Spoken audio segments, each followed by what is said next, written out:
The silence in the great hall stretched like a living thing, coiling around the throats of every wolf gathered beneath the vaulted stone ceiling.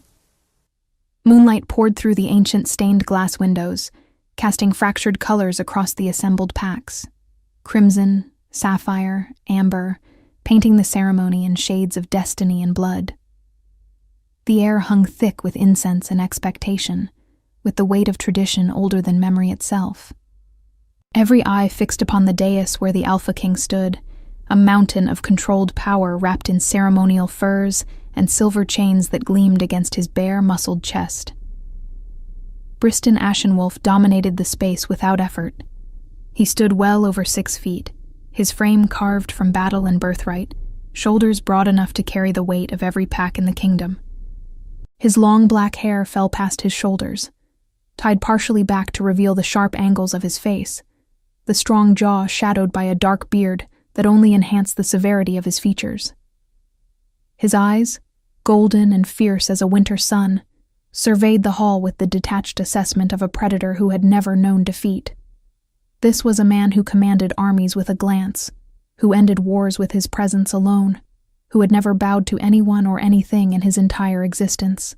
The mating ceremony had reached its apex. The sacred words had been spoken, the ancient rites performed. And yet, the bond, the mystical connection that should have flared between Alpha and chosen mate, remained dormant, a spark refusing to catch flame.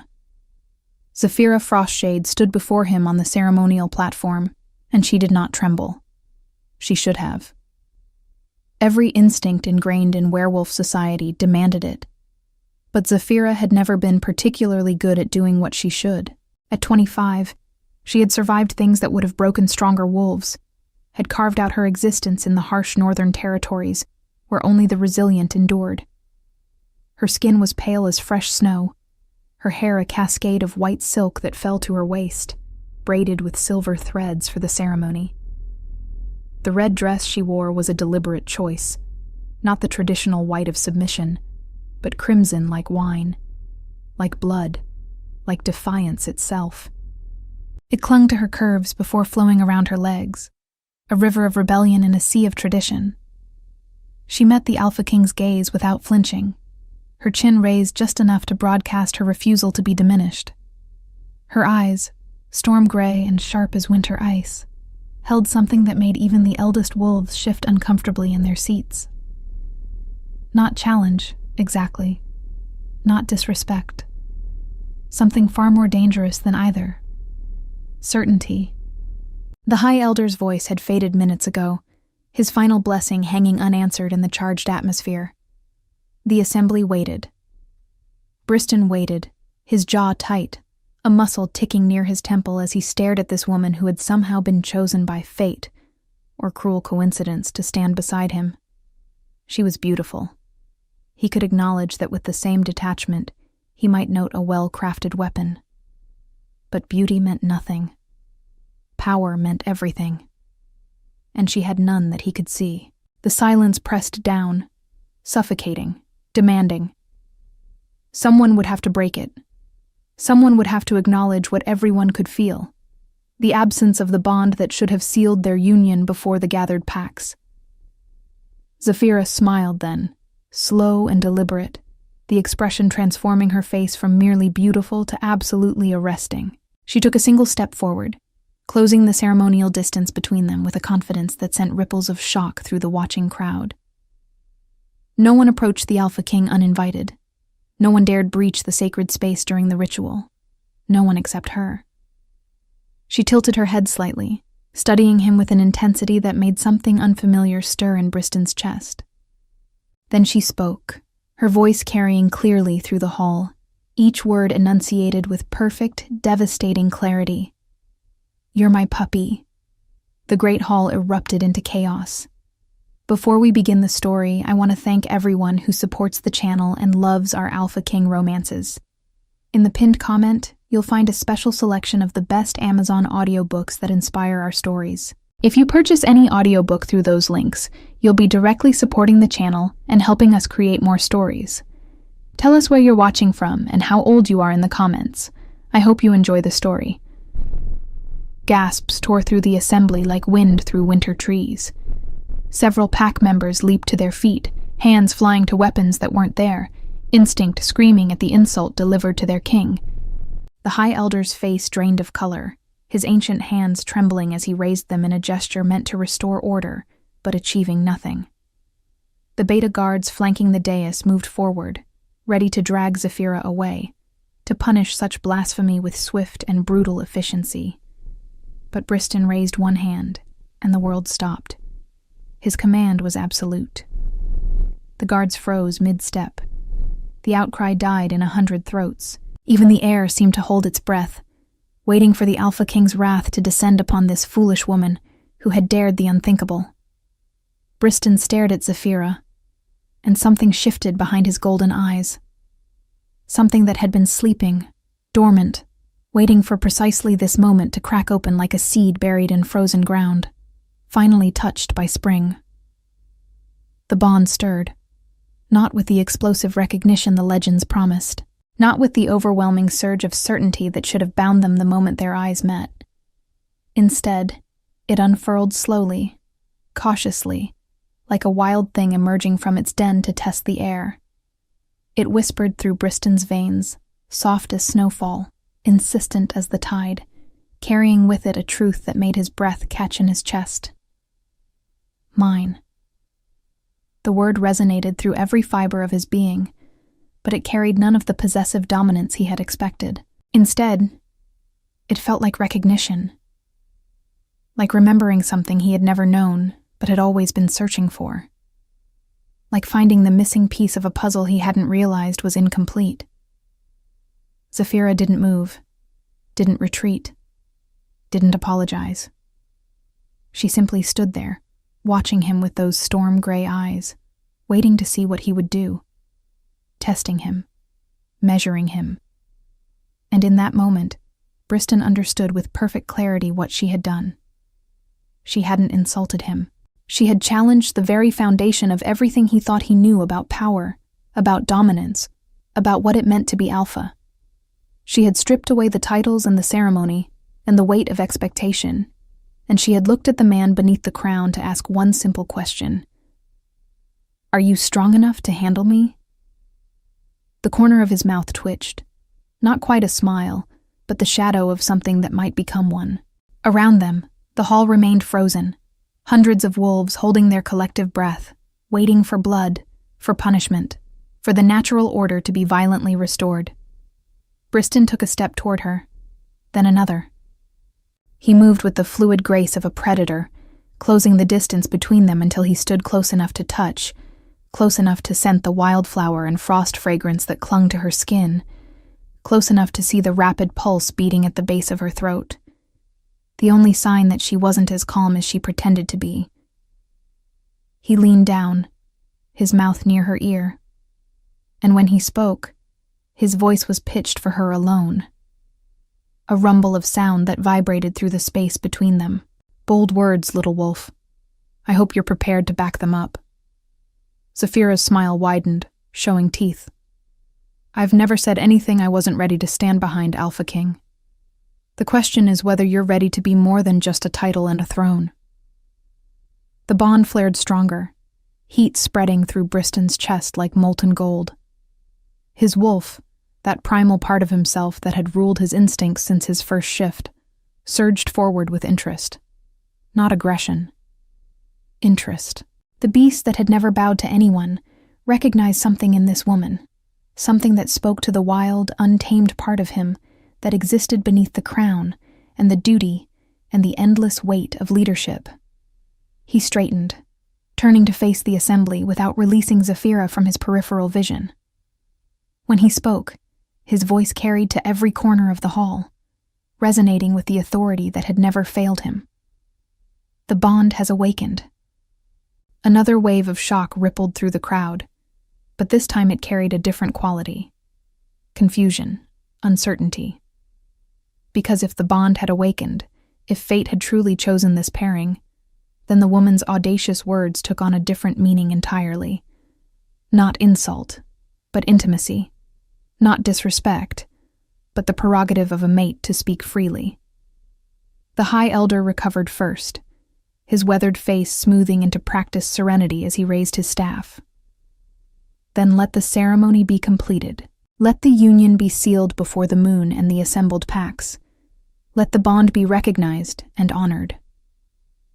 The ritual words flowed over them like water, ancient and unchanging, binding them together in the eyes of pack law and werewolf tradition. But Briston barely heard them. His attention remained fixed on Zafira, on the way she stood tall and unflinching as the elder marked their foreheads with sacred oils, as their hands were bound together with silver cord, as the assembly howled their acceptance into the night. Through it all, she met his gaze with that same unshakable certainty, that same quiet defiance that said she knew exactly what she was doing and refused to apologize for it. And through it all, the bond between them grew stronger, weaving invisible threads from his soul to hers, creating a connection that transcended pack law and ceremony to touch something deeper, something primal and true. When the ritual finally ended, when they were declared bound before gods and wolves alike, Briston led Zafira from the dais. The assembly parted before them, hundreds of wolves bowing their heads in respect or submission or simple shock at what they had witnessed. But Briston's focus remained singular, his hand wrapped around Zafira's, the silver cord still binding their wrists together, as tradition demanded until they reached the privacy of the royal chambers. The walk through the castle corridors felt eternal and instantaneous all at once. Guards snapped to attention as they passed. Servants pressed themselves against walls, their eyes downcast. The massive doors to the Alpha King's quarters swung open at their approach, revealing a suite of rooms that spoke of power and isolation in equal measure. Dark woods and stone walls, furs thrown across furniture carved from ancient trees, weapons mounted as decoration and warning.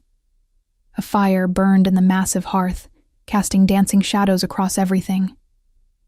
The doors closed behind them with a finality that seemed to echo through Briston's bones. He turned to face Zafira, and for the first time in his life, found himself uncertain of what to say. She solved the problem by speaking first, her voice carrying that same fearless quality it had held in the hall. "You can stop looking at me like you're trying to decide whether I'm a threat or a treasure. I'm neither. I'm just myself, and that's all I've ever been interested in being." Briston moved to the window, his hands clasped behind his back as he stared out at the moonlit grounds below. The bond hummed between them, insistent, demanding acknowledgement. "You insulted me in front of the entire kingdom, in front of every alpha, every pack leader, every wolf who has sworn loyalty to this throne. You understand that, don't you?" "Did I?" Zafira's footsteps were soft on the stone floor as she approached. She didn't touch him, but he could feel her presence like heat against his back. "Or did I simply refuse to pretend that power and strength are the same thing? That commanding armies makes you immune to being seen as something other than a weapon?" He turned to face her, and the words that had been coiling in his chest since the ceremony finally broke free. "You called me your puppy. You diminished everything I am, everything I've built, everything I've fought to protect and preserve." "No." Zafira shook her head, her white hair catching the firelight like captured moonbeams. "I reminded you that beneath the crown and the title and the fear everyone carries when they look at you, you're still just a man, a wolf, a creature capable of more than conquest and command, and that terrified you more than any enemy ever has." The truth of it hit him like a physical blow. Briston had spent his entire life building walls, creating distance, ensuring that no one, not enemies, not allies, not even his own pack, could ever find a weakness to exploit. He had made himself into something more than human, more than wolf, a symbol, an ideal, a force of nature that could not be questioned or challenged or touched. And in 3 words, she had stripped all of it away. "You don't know me," he said, but the words lacked conviction. "Not yet." Zafira stepped closer, close enough that he could see the flecks of silver in her gray eyes, could smell the wildflower scent that seemed to be her alone. but I will. And you'll know me. That's what this is, isn't it? This bond we both feel growing stronger with every passing moment. It's not about submission or dominance. It's about recognition. About finding someone who sees you, really sees you, and doesn't turn away. Briston's hands clenched at his sides. The bond was singing now, a constant thrum beneath his skin that urged him closer, that wanted to close the distance between them and claim what fate had apparently decided was his. But he had spent too long being in control to surrender to instinct so easily. "You don't fear me," he said, and it wasn't quite a question. "Should I?" Zafira tilted her head, studying him with that unnerving intensity. "You've done nothing to make me afraid.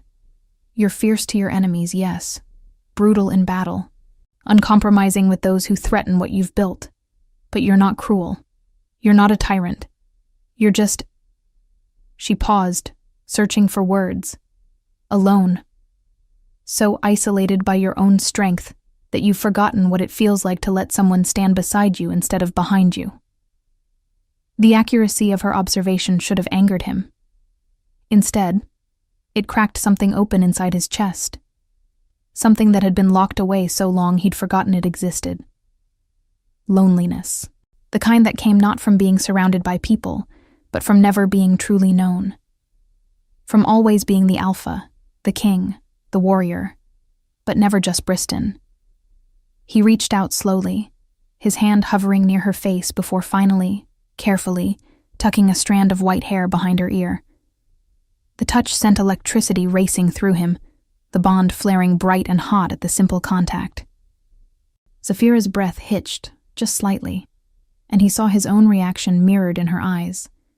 The surprise, the intensity, the recognition of something bigger than both of them.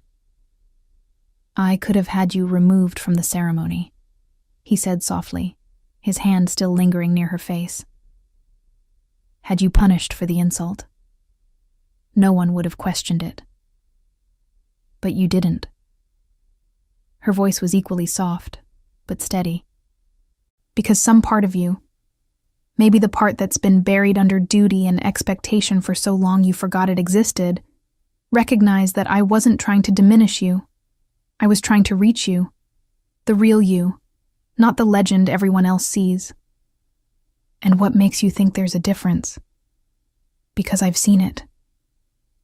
Zafira lifted her hand, placing it over his heart, and the bond between them surged like a tidal wave. In that moment when you raised your hand to stop the guards, when you could have unleashed your wrath but chose restraint instead, when you felt the bond awaken and instead of using it to dominate, you chose to listen. That's the man I called my puppy. The one who's strong enough to be gentle, fierce enough to choose mercy, powerful enough to be vulnerable. Briston's other hand came up to cup her face, his thumb tracing the line of her jaw. The beast within him was quiet now, settled in a way it had never been before. Not subdued, but satisfied, as if it had been waiting his entire life for this moment. This woman. This impossible connection that defied everything he thought he understood about bonds and mates and destiny. "You're infuriating," he murmured, but there was no heat in the words, only wonder. "I'm honest," she corrected, "and I'm not going anywhere. The bond is real, Briston. You feel it as clearly as I do. We can fight it, resist it, pretend that it's just ceremony and tradition binding us together. Or we can acknowledge that fate apparently has a sense of humor, putting the most stubborn, independent woman in the kingdom with the most dominant, controlling alpha in history." A sound escaped him then, startling them both. It took a moment for Briston to recognize it as laughter, genuine, unguarded laughter that he couldn't remember the last time he'd experienced.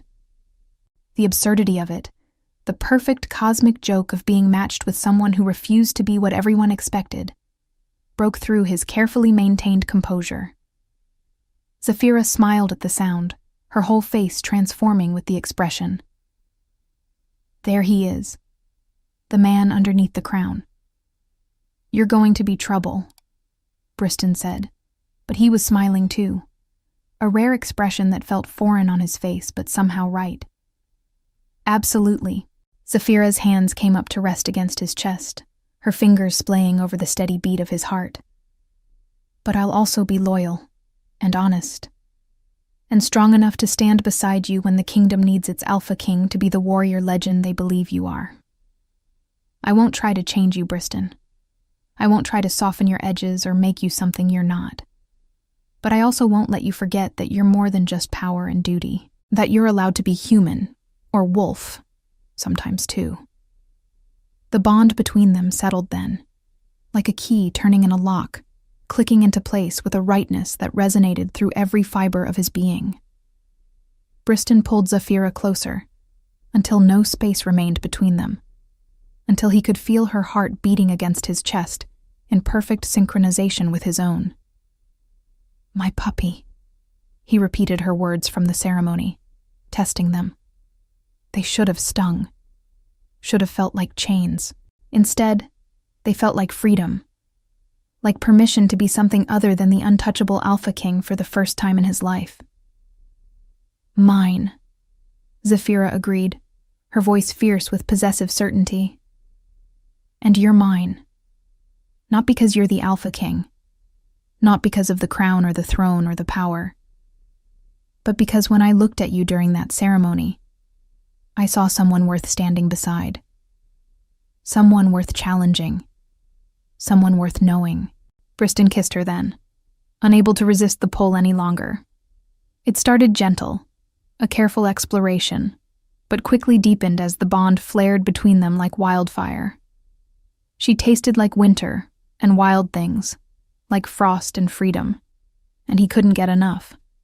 Her hands tangled in his long hair, pulling him closer as she kissed him back with the same fearless intensity she brought to everything else.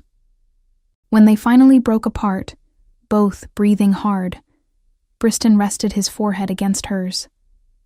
The world had shifted somehow, tilting on an axis he hadn't known existed.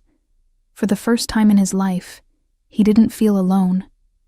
Didn't feel like the solitary pinnacle of power that everyone looked to but no one truly saw. "The court won't understand," he said quietly. "They'll expect you to submit, to fall in line with tradition.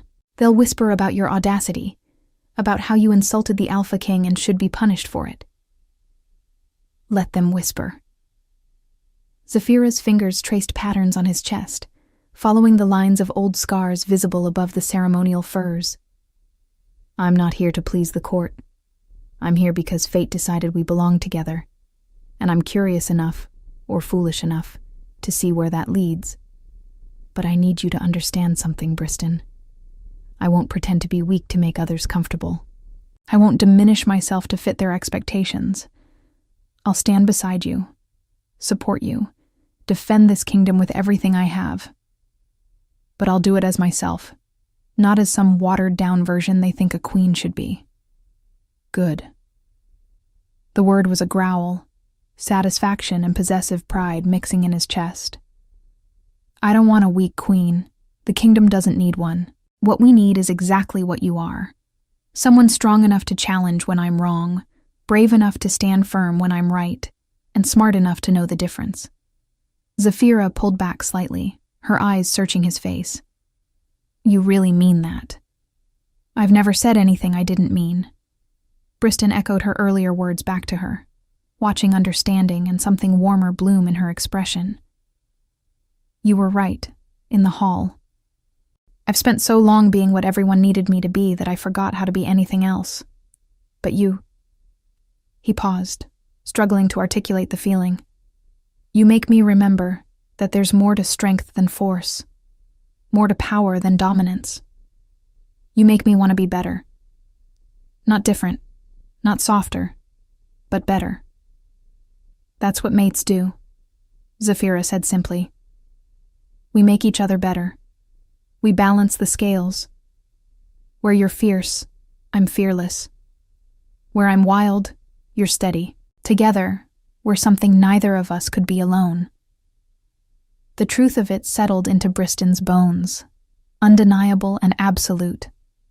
The bond hummed between them, content now, no longer demanding acknowledgement, but simply existing, a constant connection that he could feel with every breath, every heartbeat, every moment of awareness. They stayed like that for a long time, wrapped in each other's arms as the fire burned low and the moon tracked across the sky outside the windows. Talking sometimes, silent others, learning the rhythms of each other's breathing and the weight of each other's presence. It wasn't the wedding night the kingdom would expect, full of political alliance and careful distance. It was something far more dangerous and far more real. Two souls beginning the long process of truly knowing each other, of building something that could withstand the weight of a crown and the pressure of a kingdom. As dawn began to paint the horizon in shades of gold and rose, Zephyra stirred against his chest. What happens now? When we leave these rooms and face the court, face the reality of what we've become to each other?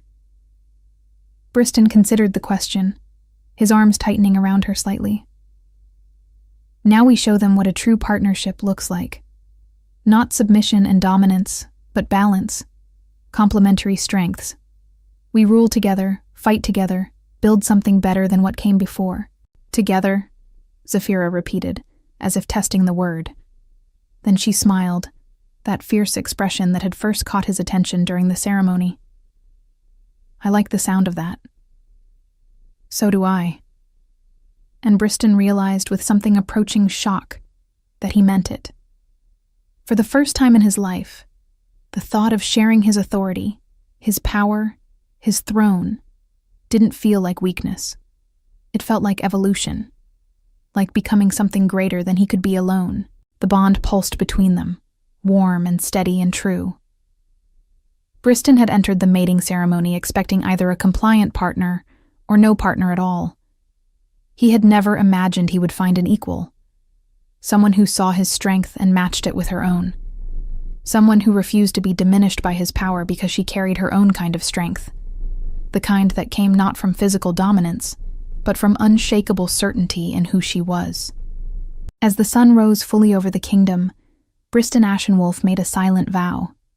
He would be the alpha king the realm needed, fierce in battle, uncompromising with enemies, steady in leadership. But for Zephyra, he would also be something more, someone more. Not despite his power, but because of the freedom she gave him to be vulnerable alongside strong, gentle alongside fierce, human alongside legendary. She had called him her puppy in a hall full of witnesses, and instead of diminishing him, she had somehow made him more complete, more whole, more himself than he had ever been when isolated by the weight of his own strength. And he would spend the rest of his life proving worthy of the woman who had been brave enough, or crazy enough, to challenge the Alpha King and awaken the bond that would change everything. The journey ahead would not be easy. The court would test them. Enemies would try to exploit what they perceived as weakness. Tradition would push back against change. But as Briston looked down at Zephyra, at the woman fate had chosen for him, he felt no fear, only certainty. Together, they would face whatever came. Together, they would forge a new path. Together, they would prove that true strength wasn't found in isolation, but in the courage to let someone stand beside you and see all the pieces you kept hidden from the world. The Alpha King and his queen. The warrior and the wild. The legend and the truth beneath it. Not perfect, but perfectly matched. Not without flaws, but complete in their acceptance of them. Not bound by duty alone, but by something far more powerful. Choice. The days that followed tested them in ways neither could have anticipated. The court whispered, exactly as Briston had predicted. Some called Zephyra's behavior during the ceremony scandalous. Others questioned whether the bond was real or manufactured. The older wolves, steeped in tradition, bristled at her refusal to perform the expected deference. But Zephyra moved through it all with the same unshakable confidence she had shown on the dais, never apologizing, never backing down. but also never crossing into disrespect. Briston watched her navigate the treacherous waters of court politics with growing admiration. She knew exactly when to be diplomatic and when to stand firm. She listened more than she spoke, learning the dynamics and power structures before inserting herself into them. And when she did speak, her words carried weight, because they were carefully chosen and honestly meant. The first real challenge came during a council meeting 2 weeks after the ceremony. The topic was a territorial dispute with a neighboring pack, and the discussion had devolved into various alpha voices all trying to shout over each other, each convinced their strategy was superior. Briston sat at the head of the massive oak table, his expression neutral, but his patience wearing thin. Zafira sat beside him, not behind as tradition dictated, but in the seat of equal authority he had insisted she occupy. She had been silent throughout the argument, her storm-gray eyes tracking from speaker to speaker, absorbing information. Now, as the volume reached a crescendo, she stood. The room didn't immediately quiet. Several wolves continued their arguments, too caught up in their own positions to notice. Briston didn't intervene, curious to see how she would handle it. Zafira didn't raise her voice. She didn't slam her hand on the table or demand attention through force. She simply stood there, utterly still, utterly silent, waiting. One by one, the arguing voices faltered and fell quiet as the assembled alphas registered her presence, standing calm and composed while they raged around her. When the last voice died away, she spoke. "I've listened to 20 minutes of circular argument, and I haven't heard a single person suggest the most obvious solution." She paused, letting the words settle. "Ask them what they want." Confused looks ricocheted around the table. The beta in charge of border security frowned. "My queen, we know what they want. They want our territory. Do you?" Zafira tilted her head slightly. "Or is that an assumption based on historical conflicts and territorial instincts? Has anyone actually opened a dialogue with their leadership to understand their current needs and concerns?" The silence that followed was deafening. Briston felt something warm unfurl in his chest. Pride, he realized.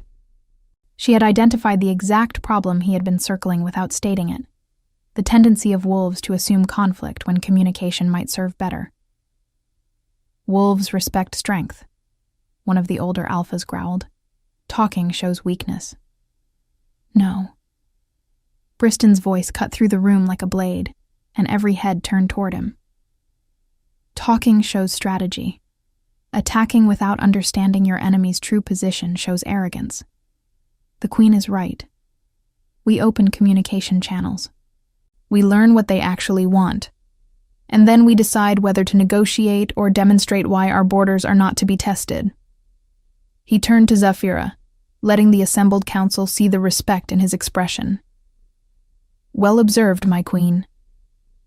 The title had come naturally, without thought, but its impact rippled through the room. My queen. Not just a political designation, but a possessive claim, an acknowledgement of partnership. Several council members shifted uncomfortably.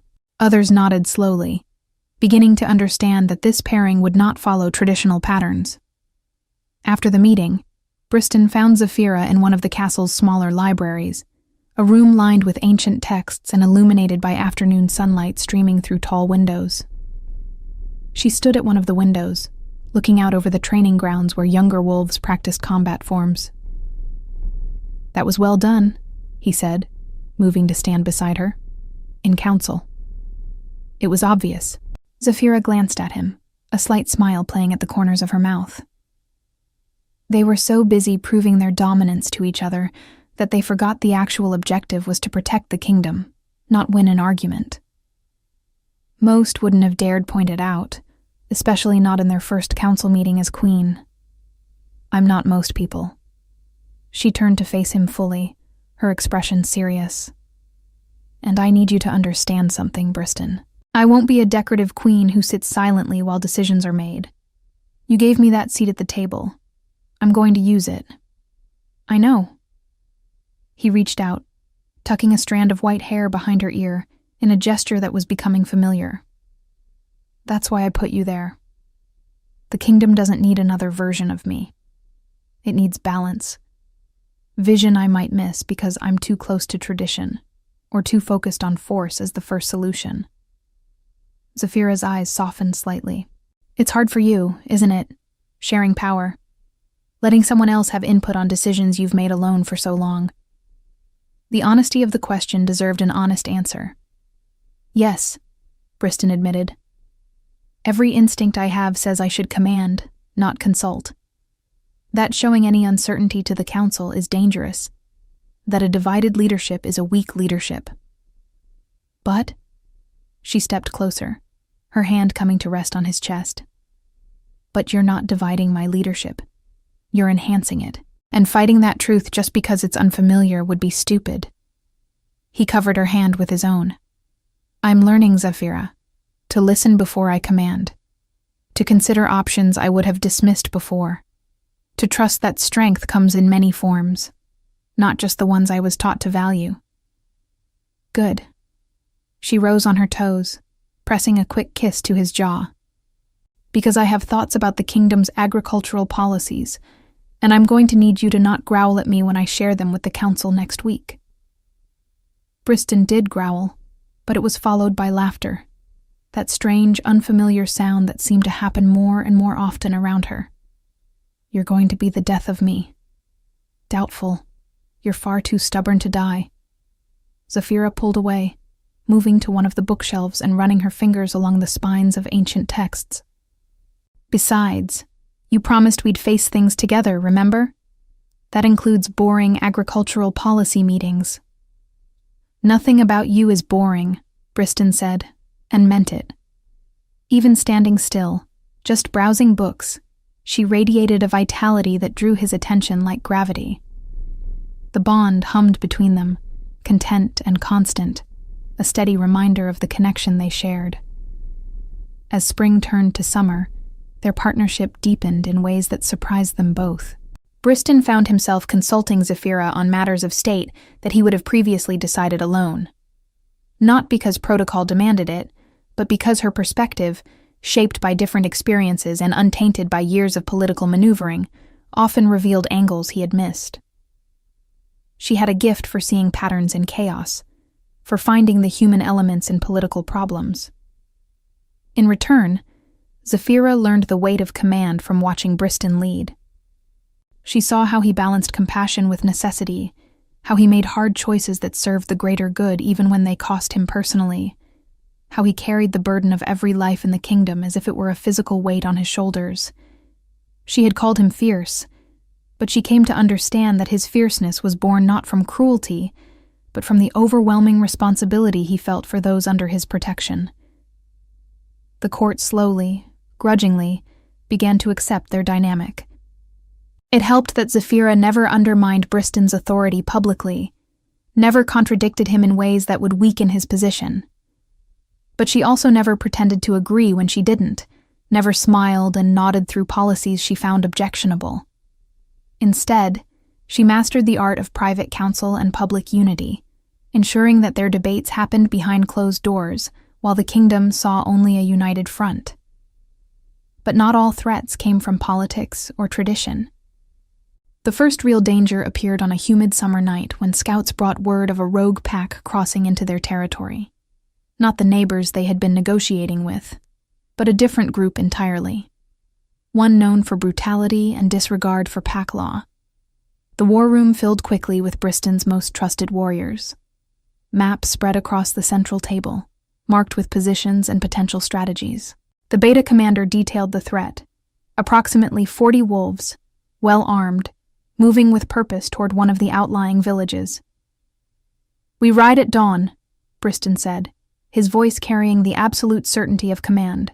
"Full strike force. We end this before they reach civilian populations." "No." Zafira's voice cut through the planning like a blade through silk. Every head in the room turned toward her. Several warriors bristled at the contradiction. Briston's expression remained neutral, but she could feel the tension radiating through the bond. Not anger, but surprise, caution, waiting to understand before reacting.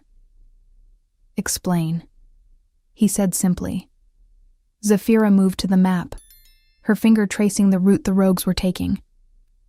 "Look at their path. They're avoiding the main roads, staying to the wilderness, moving in a way that suggests they're not invading. They're fleeing. Something drove them into our territory." "That's not our concern," the beta growled. "They crossed our borders without permission. They're rogues. We eliminate the threat. Or we determine if they're actually a threat." Zafira straightened, meeting Briston's eyes across the table. "Send a scouting party. A small one, fast and defensive.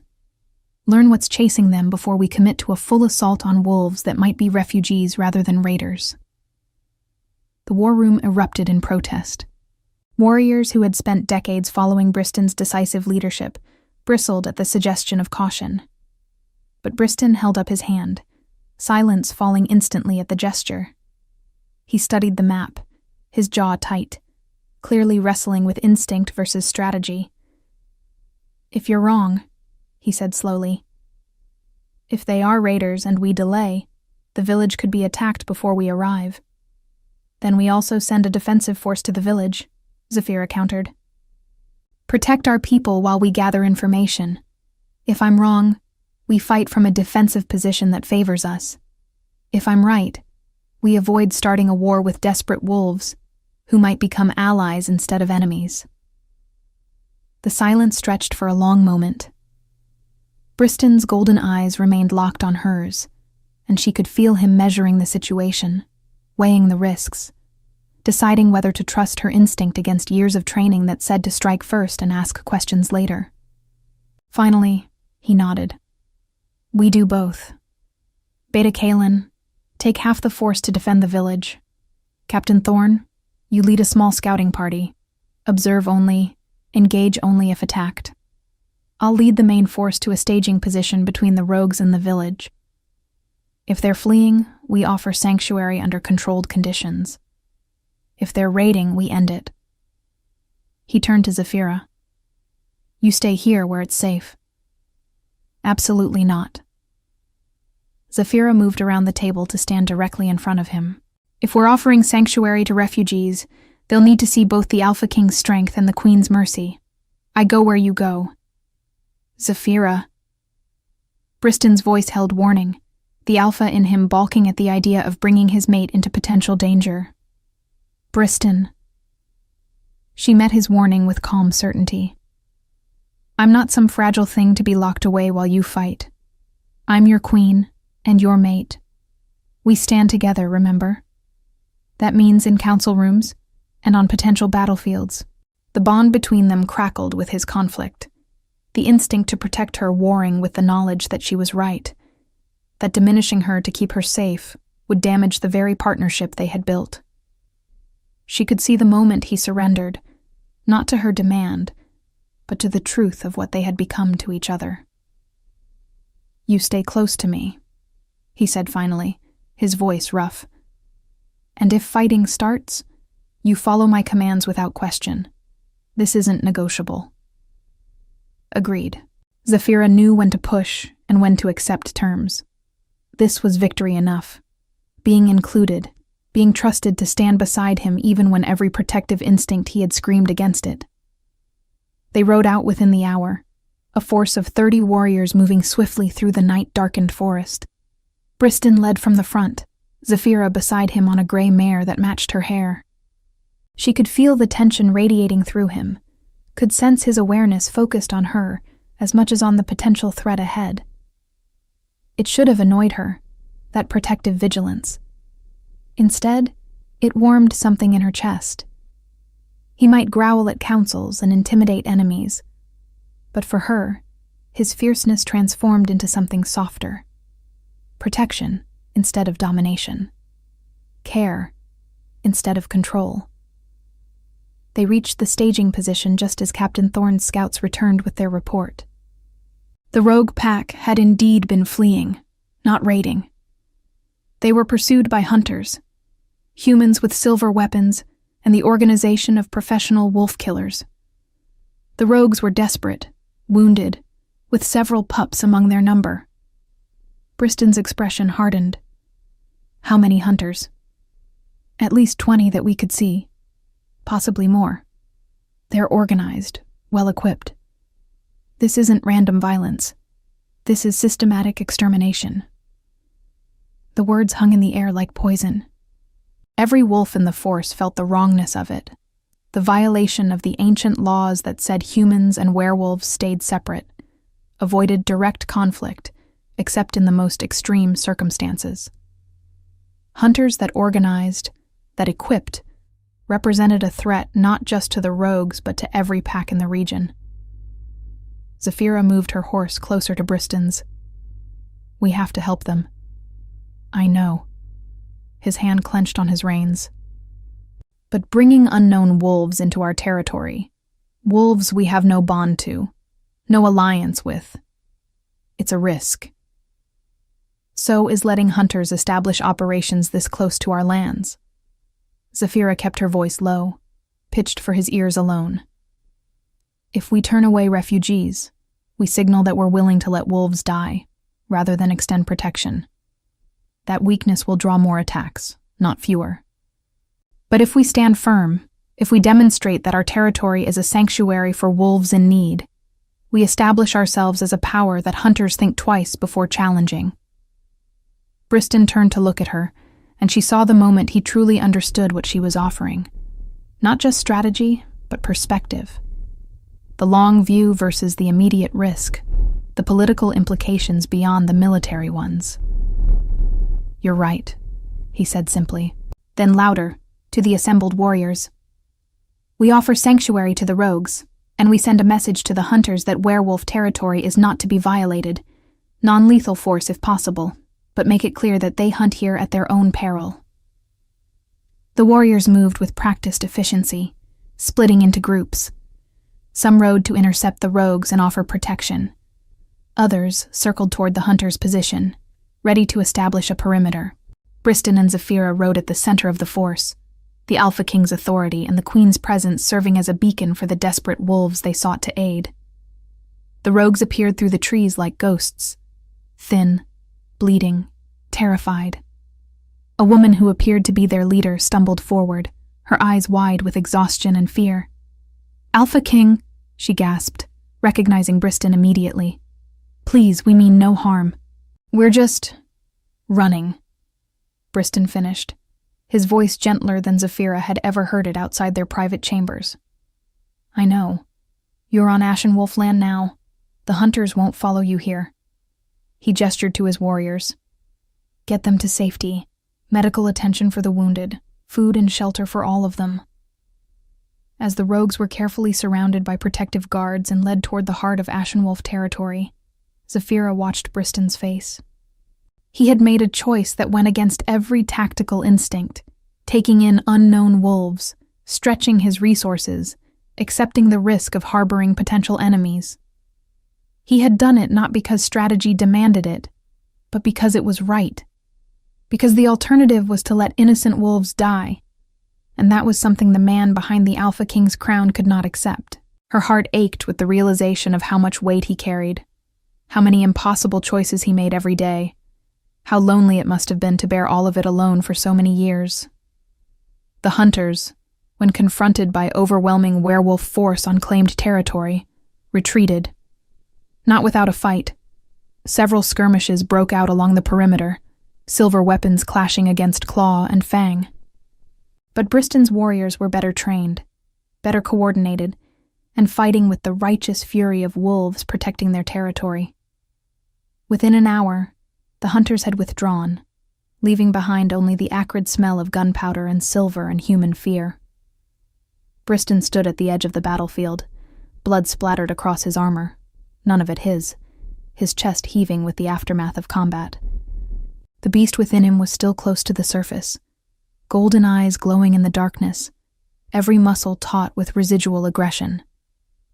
This was the Alpha King the legend spoke of, the warrior who had never lost a battle, the predator who struck terror into enemies just by existing. Zafira approached him carefully, not from fear, but from respect for the state he was in. She had seen him commanding, seen him thoughtful, seen him gentle, but she had never seen him like this, covered in evidence of violence, radiating lethal capability, every inch the dominant alpha that ruled an entire kingdom through sheer force of will. She stepped into his space anyway, her hand coming to rest on his chest, right over his heart. She could feel it thundering beneath her palm, could feel the beast within him recognizing her touch, and beginning, slowly, to settle. "Come back to me," she said softly. Not a command, but an invitation, a reminder that the battle was over, that he could put down the warrior's mantle and be just Briston again. His eyes focused on her, the glow fading gradually as the man reasserted control over the wolf. His hand came up to cover hers, pressing it harder against his chest, as if anchoring himself through the contact. "You were right," he said, his voice still rough with the aftermath of combat. "About the rogues, about offering sanctuary. If we had attacked first. But you didn't." Zafira stepped closer, until no space remained between them. "You listened. You adapted. You chose mercy when you could have chosen violence. That's not weakness, Briston.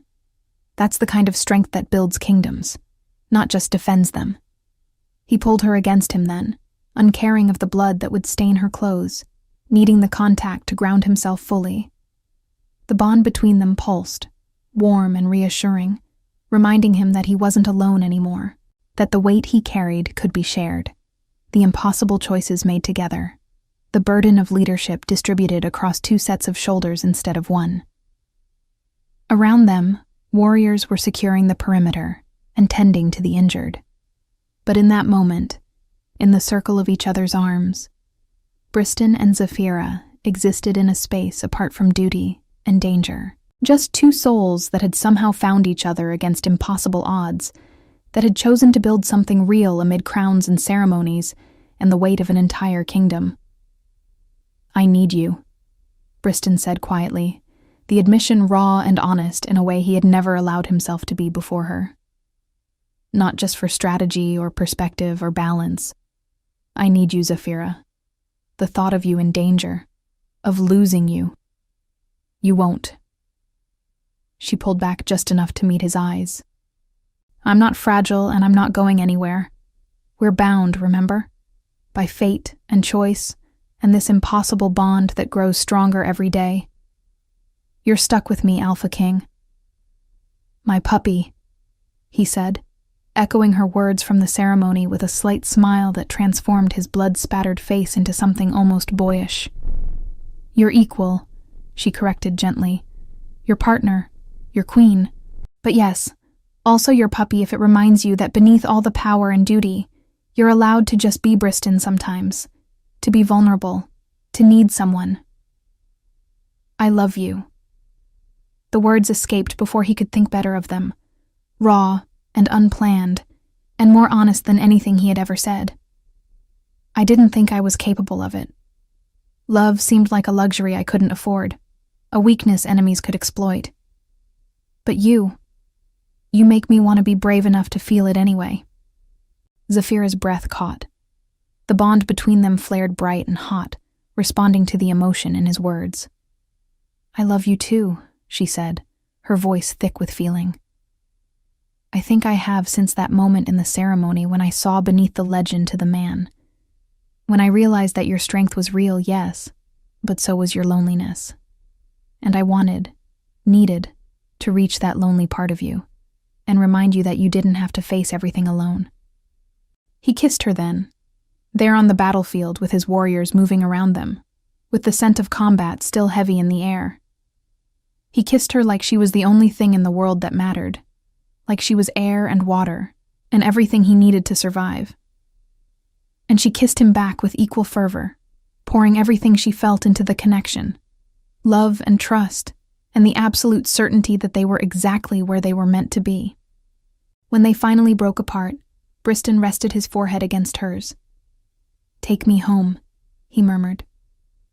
"I need to wash the battle away and just hold you.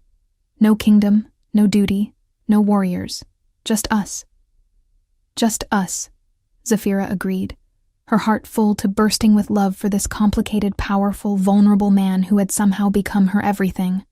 They rode back to the castle in the pre-dawn darkness, the rescued rogues safe under guard, the hunters repelled, the crisis averted. But more than that, something had shifted between them. The bond had deepened into something beyond mystical connection. They had chosen each other, not just accepted fate's decree, but actively decided to build this partnership into something real and lasting and true. In the months that followed, the kingdom began to transform under their joint leadership. Briston remained the fierce warrior, the uncompromising alpha, the king who commanded absolute loyalty through strength. But now, that strength was tempered with wisdom drawn from Zephyra's perspective, balanced with mercy when mercy served better than force, enhanced by a willingness to consider approaches that didn't rely solely on dominance and power. Zephyra became beloved in her own right, not as a softening influence on the Alpha King, but as a force of nature in her own form. She established councils to address grievances that had been ignored, created systems to ensure the weakest pack members had voices that could reach the throne, reformed policies that served the powerful at the expense of the vulnerable. And she did it all without diminishing Briston's authority, without undermining his strength, but by complementing it with her own unique gifts. Together, they were formidable. The court learned to respect Zephyra, not because she was Briston's mate, but because she was brilliant and strategic, and absolutely fearless when defending her positions. The kingdom flourished under leadership that valued both strength and wisdom, both tradition and innovation, both the fierce protection of the Alpha King and the compassionate advocacy of his queen. But in private, in the quiet moments between duty and demand, they were simply two people who had found in each other something neither had known they were missing. Briston learned to laugh more freely, to share his burdens, to accept comfort and support, without seeing it as weakness. Zephyra learned the weight of command, the loneliness of impossible choices, the strength required to lead with both heart and steel. They fought sometimes, passionate arguments that shook the castle walls when they disagreed on policy or approach. But they always came back together, the bond between them strong enough to weather conflict, their love deep enough to survive disagreement. Because they had built their partnership on honesty and respect, on seeing each other clearly and choosing each other anyway. The true test of their partnership came not from external threats, but from within. 6 months after the Hunter incident, Zephyra discovered she was pregnant. The news should have brought pure joy, but instead, it awakened a new kind of fear in Briston, one that had nothing to do with battle or politics, and everything to do with the terrifying vulnerability of loving someone so completely that the thought of losing them became unbearable.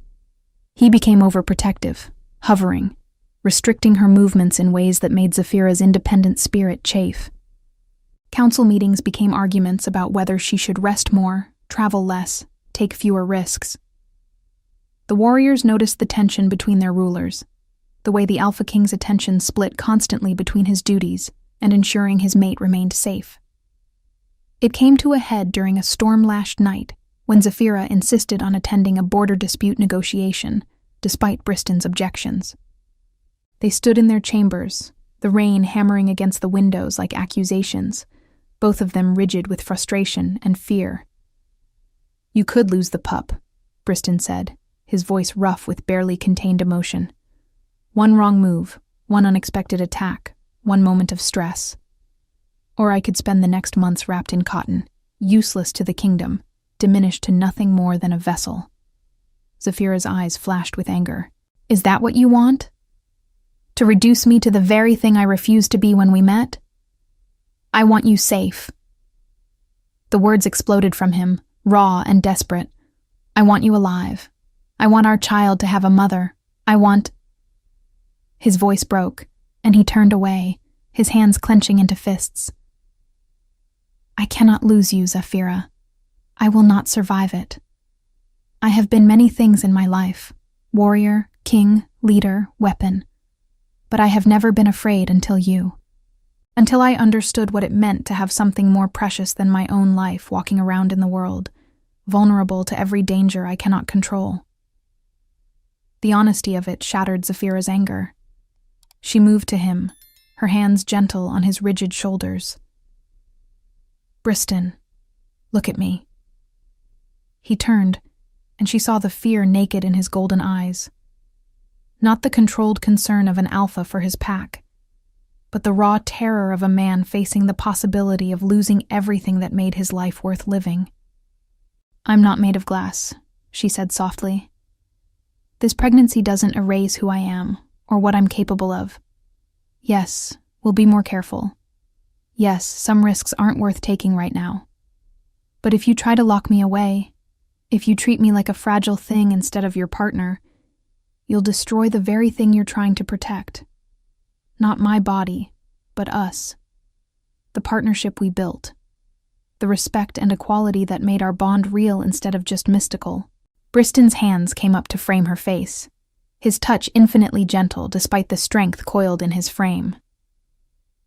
"I don't know how to do this. How to be strong enough to protect you, but not so controlling that I smother you. How to honor your independence while keeping you safe. How to be the alpha king and just Briston at the same time." "The same way we've done everything else," Zafira said, covering his hands with hers. "Together, we compromise. We communicate. We trust each other to know our own limits, while also trusting each other's concern. You don't make decisions for me, and I don't dismiss your fears. We navigate this the way we've navigated everything, as equals who love each other enough to be honest even when it's hard." The tension in his shoulders eased slightly. "I'm going to be insufferable, aren't I? Constantly worried, probably hovering, definitely driving you mad with protective instincts I can't fully control." "Probably." Zafira smiled, rising on her toes to kiss him gently. "But I'm going to be stubborn and independent and occasionally reckless in ways that make you want to lock me in a tower for my own good. So I suppose we're even." "I love you," Briston said, the words coming easier now than they had a year ago, natural as breathing. "More than the kingdom, more than the crown, more than my own life. And that terrifies me because I've never been powerless before, never been at the mercy of something I couldn't fight or control. But this, you, our child, this life we're building, I can't protect any of it through force alone." "No," Zafira agreed, her hands moving to rest on her still flat stomach. "You protect it by being present, by being my partner, by trusting that we're strong enough together to handle whatever comes. And by remembering that the fiercest protection you can offer our child is showing them what real partnership looks like. Two parents who respect each other, challenge each other, and choose each other every single day." They held each other through the storm, the rain eventually gentling to a soft patter against the windows, the thunder rolling away into distance. And in the quiet aftermath, they talked, really talked, about fears and hopes, about what kind of parents they wanted to be, about how to balance duty and family, about building a future that honored both their strengths. The months that followed tested them in new ways.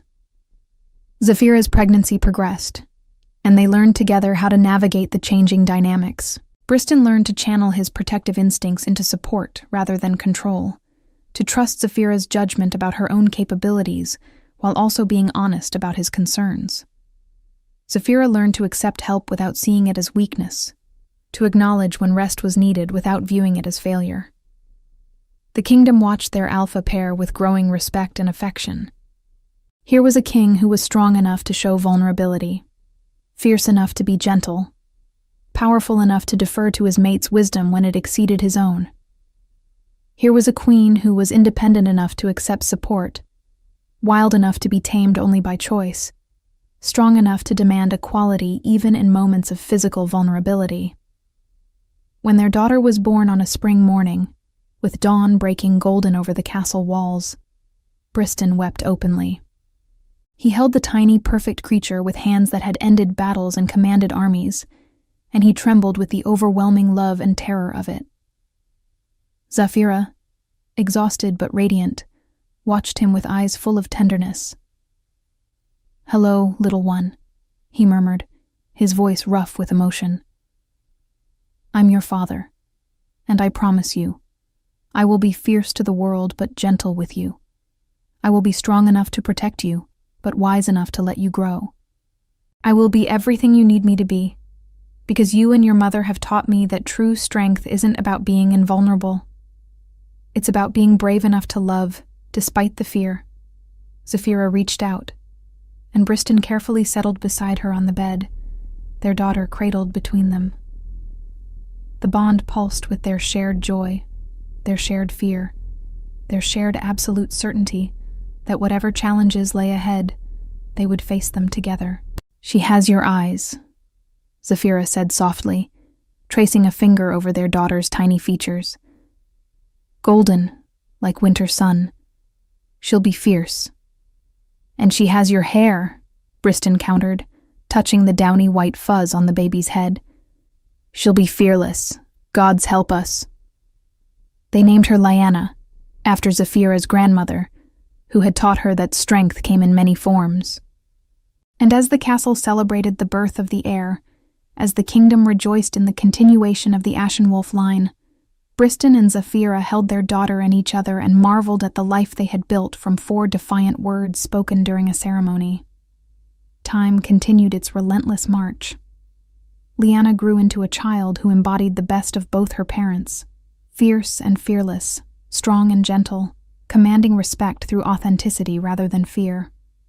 She watched her father rule with strength tempered by wisdom, and she watched her mother navigate court politics with grace sharpened by steel. She learned that power came in many forms, that true strength required vulnerability, that the greatest leaders were those who remained humble enough to keep learning.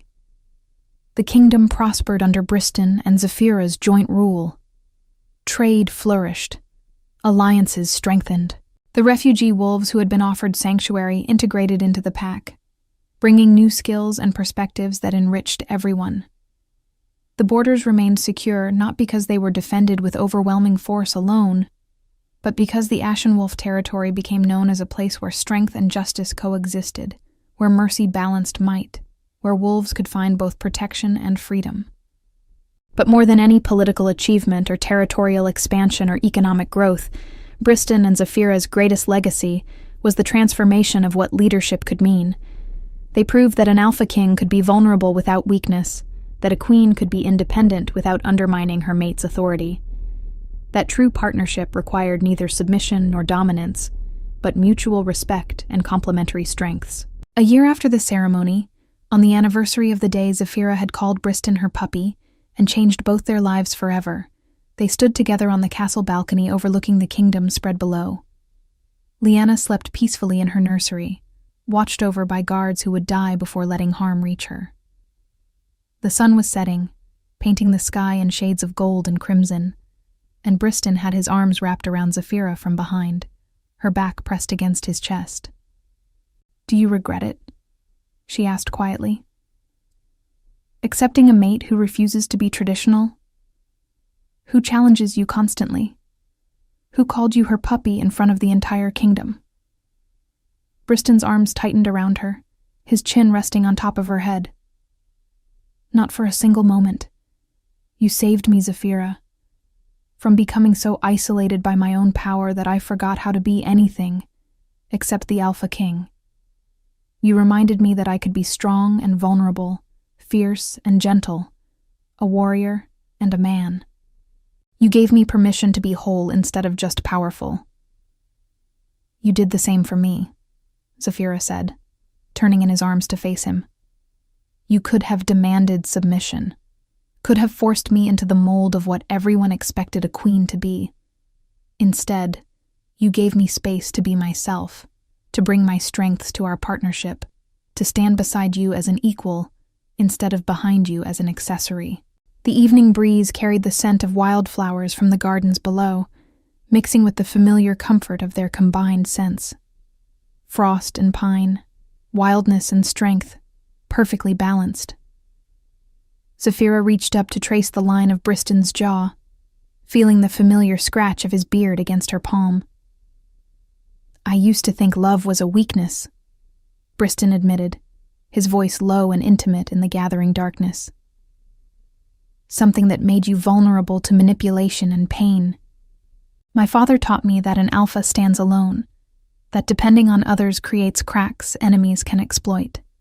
He ruled through fear and isolation, and when he died, no one mourned him. They respected his strength, but never loved the man behind it. And now? Zafira asked, though she could feel the answer through the bond that connected them.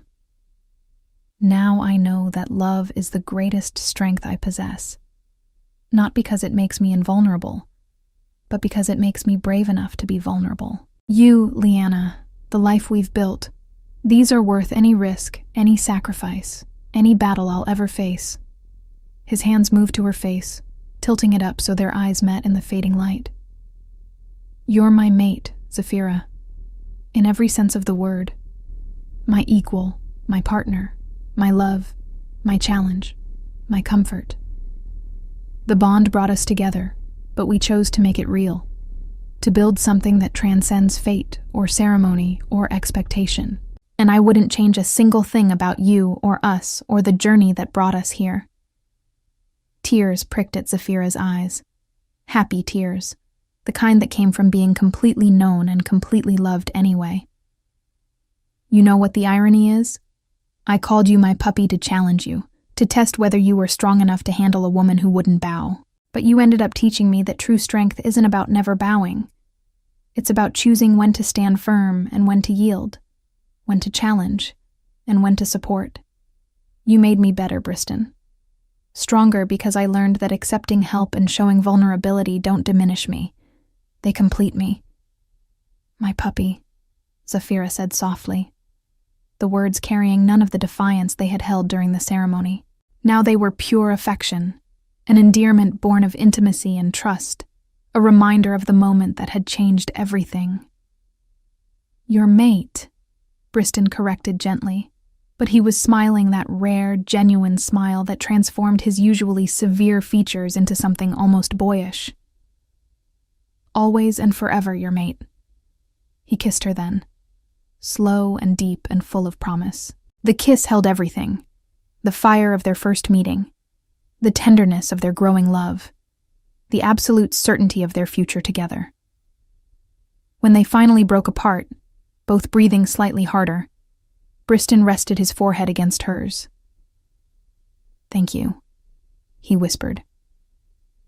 For what? For being brave enough to challenge me. For seeing beneath the legend to the man. For calling me your puppy and waking something in me I didn't know had fallen asleep. For choosing me every day, even when I'm difficult, or overprotective, or too caught up in duty. For giving me a daughter who will grow up knowing that strength comes in many forms, and that the greatest power is choosing who you love and how you love them. For being exactly who you are, without apology or diminishment. For making me want to be better, not different, but better. A king who serves as much as he commands. A father who guides as much as he protects. A mate who listens as much as he leads. Zafira's tears spilled over, tracking down her cheeks in the moonlight that had begun to replace the sunset's glow. You already are all of those things. You were always capable of it. You just needed someone to believe you were more than the legend, more than the warrior, more than the crown. You needed someone to love Briston, not just respect the Alpha King. And you're that someone. It wasn't a question, but she answered anyway. I'm that someone.